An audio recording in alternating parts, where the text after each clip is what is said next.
É uma alegria ter você aqui comigo mais uma vez, para mais um momento de reflexão na Palavra de Deus. Hoje vamos continuar a falar sobre um tema profundo e transformador: a consagração, o ato de separar o comum para o sagrado, e entregar totalmente a vida ao Senhor. Prepare o seu coração, porque Deus tem algo especial para ministrar à sua alma hoje. Tema de hoje: o custo da consagração, renúncia, separação e perseverança. Toda consagração verdadeira tem um preço. Ninguém se aproxima de Deus de forma profunda sem deixar algo para trás. O altar é o lugar onde as vontades morrem e os propósitos de Deus nascem.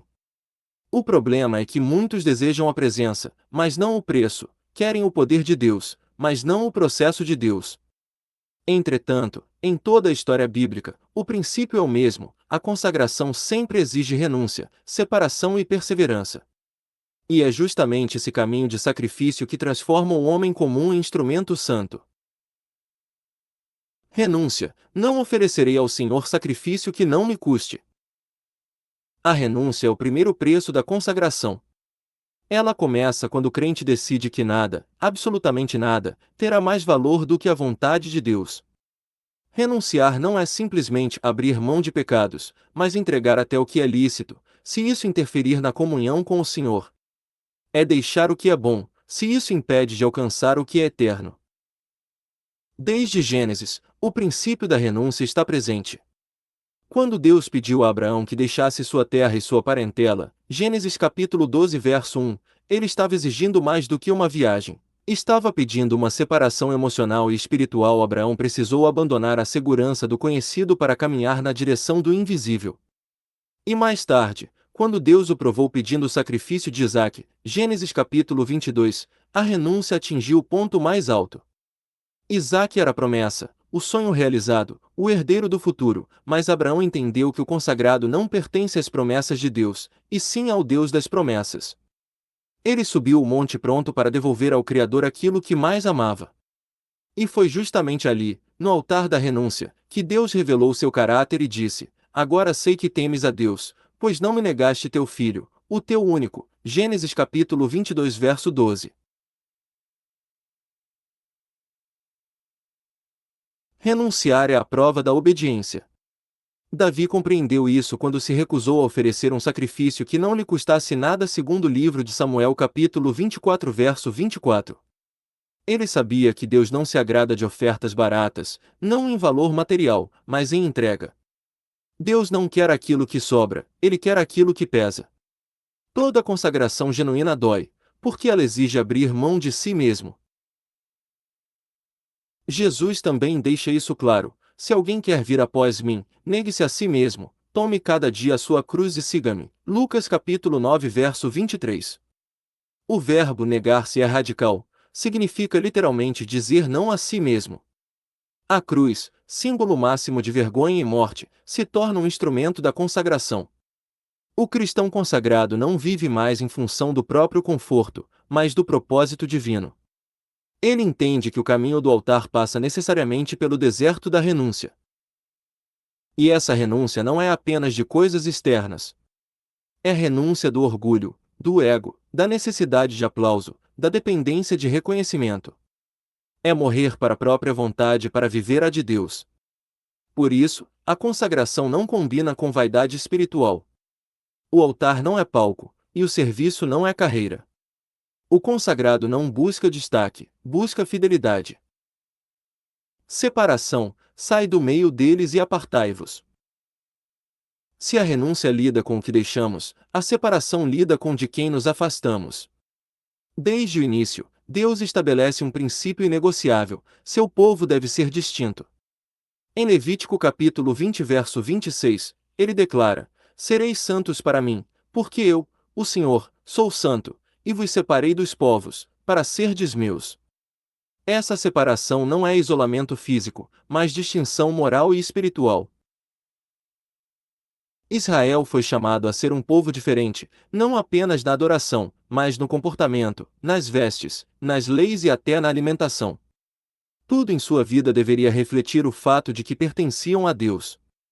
O problema começa quando o povo tenta imitar as nações ao redor, diluindo sua identidade. Sempre que isso acontece, Deus envia profetas para restaurar a separação. Sansão é um dos exemplos mais tristes dessa realidade. Ele foi separado desde o ventre como nazireu, consagrado para um propósito específico, Juízes capítulo 13 verso 5. Contudo, ao longo da vida, ele foi se misturando, brincando com os limites da consagração. Tocou o que não devia, se envolveu com quem não devia, e por fim, perdeu a força e a visão, duas coisas que o consagrado nunca deveria perder. Sansão é a prova viva de que a consagração negligenciada cobra um preço alto. Quando o homem se mistura, perde a clareza do chamado e a unção que o sustentava. O Espírito Santo se afasta de onde não há separação. Por isso, Paulo escreve aos Coríntios: não vos prendais a um jugo desigual com os incrédulos. Que comunhão há entre a luz e as trevas? 2 Coríntios capítulo 6 do verso 14 ao 17. E completa: sai do meio deles e apartai-vos, diz o Senhor, e não toqueis coisa imunda, e eu vos receberei. Separar-se não é desprezar as pessoas, mas proteger o chamado. O consagrado entende que certos ambientes, conversas, relacionamentos e hábitos não combinam mais com a presença de Deus. Ele não vive em soberba espiritual, mas em discernimento. Ele sabe que a presença de Deus é sensível e que a unção é algo que se perde facilmente quando o coração se contamina. José, por exemplo, é um modelo de separação. Longe da casa do pai, escravo no Egito e tentado diariamente pela mulher de Potifar, ele responde com firmeza: como, pois, faria eu tamanha maldade e pecaria contra Deus? Gênesis capítulo 39 verso 9. Ele não rejeita apenas o pecado, ele preserva a presença. José sabia que a unção que carregava era mais preciosa do que qualquer prazer momentâneo. A separação foi o que manteve Deus com ele, mesmo na prisão, e foi o que o elevou ao trono do Egito. Assim é o padrão divino, a separação antecede a elevação. Quem não aprende a separar-se, não está pronto para ser exaltado. E essa separação não se trata apenas do que deixamos, mas também do que escolhemos abraçar: o altar, a comunhão, a palavra, a oração, a vida no Espírito. Perseverança: necessitais de perseverança, para que, havendo feito a vontade de Deus, alcanceis a promessa. A consagração não é um evento, é um processo. Ela não termina quando alguém é ungido, ordenado ou reconhecido, na verdade, é aí que ela começa. E manter-se consagrado ao longo dos anos exige uma virtude rara: perseverança. Muitos iniciam sua caminhada cheios de fogo, mas se apagam com o tempo. Outros se entregam com entusiasmo no começo, mas desanimam diante das pressões. A perseverança é o que distingue os momentaneamente fervorosos dos verdadeiramente consagrados. Em Hebreus capítulo 10 verso 36, está escrito: necessitais de perseverança, para que, havendo feito a vontade de Deus, alcanceis a promessa.